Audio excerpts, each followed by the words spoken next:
In the 1920s, a physician named Dr. Pringle Morgan spoke of a boy who had been labeled as learning disabled based on his IQ test score.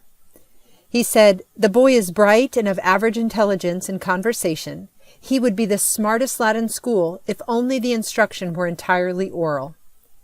Did Dr. Morgan mean to imply that because of his low IQ score and his perceived disability, that this smart kid must be considered dumb? Numerous educators, scientists, and psychological researchers agree that IQ test results are too narrow and don't really encompass the full range of human intelligence.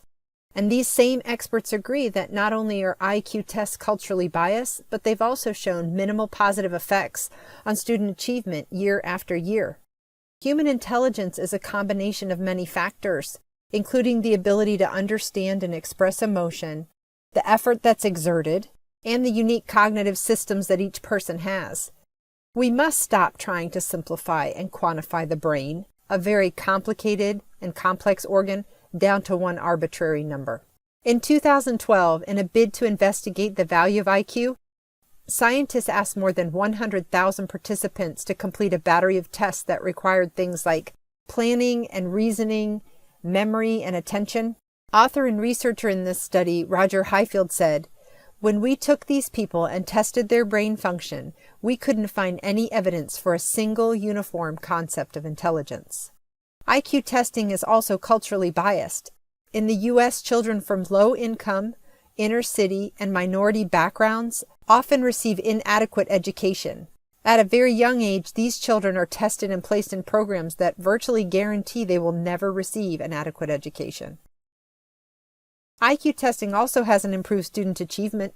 After the No Child Left Behind Act passed in 2002, the U.S. slipped from 18th in the world in math to 31st place in 2009, with a similar drop in science and no change in reading. There's a great need here for change, and we really need to examine the why. Loads of high-stakes decisions are being made on the basis of a process that's flawed and in greatly need of modification. This single IQ score is treated as the arbiter of truth without looking at that person's overall pattern of strengths and weaknesses. Proponents of IQ testing believe that IQ tests are reliable and objective measures of student achievement, that they are inclusive and non-discriminatory because they ensure that the content is the same for all students, and that it gives them the ability to group students by IQ score when preparing high achievers for college.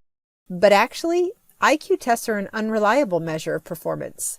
A 2001 study published by the Brookings Institution found that 50 to 80% of year-over-year test score improvements were only temporary, and they were just caused by fluctuations that had nothing to do with long-term changes in learning. In addition, IQ tests only measure a small portion of what makes learning meaningful, and they can't measure things that we all have, like creativity, critical thinking, motivation, persistence, and even grit. IQ testing doesn't prepare high achievers for college. It only teaches those learners to be good at taking tests. So how can we solve this issue? We need to move away from IQ testing and use a sequence of tests that give a bigger picture of intelligence. Things that include cognitive testing and technological advancements. Invisible integrated assessment to me is the future, said Kimberly O'Malley, the Senior Vice President of School Research at Pearson Education.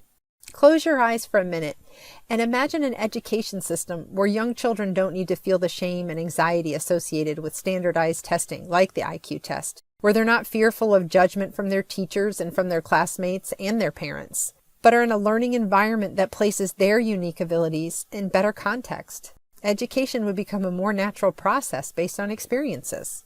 This will really take an act of civil disobedience, but opting out might be the only way to change the widespread idea that IQ testing is the only way to measure intelligence. Head over to unitedoptout.com. It's a group that's dedicated to education reform, where you'll be able to collaborate with others who've decided to opt out and exchange ideas and offer support. Applying this thinking about narrow and insufficient IQ testing, we will all be more apt to see the potential of each person's learning abilities and discard that notion that IQ testing represents whole intelligence.